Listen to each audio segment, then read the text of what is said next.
Ana-ana sa 187 ka miyembro sa wantahanan ang nakadawat og tabang isip financial assistance. Sigon sa volunteer lecturer sa wantahanan nga si Maria Melad Morales, daghan usab kanila nakadawat og guarantee letter alang sa hospitalization assistance.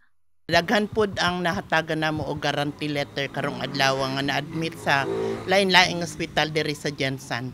Bag-uhay lang nakadawat ang ika-187 benepisyaryo nga si Lency Colindres og 23,000 pesos isip mortuary assistance. Kini tungod mi taliwan sa sakit nga hypertension, iyahang bana nga sobra tuig na nga miyembro sa wantahanan. Pasalamat yung ganit po ko ani nga nihatagan sa tantahanan.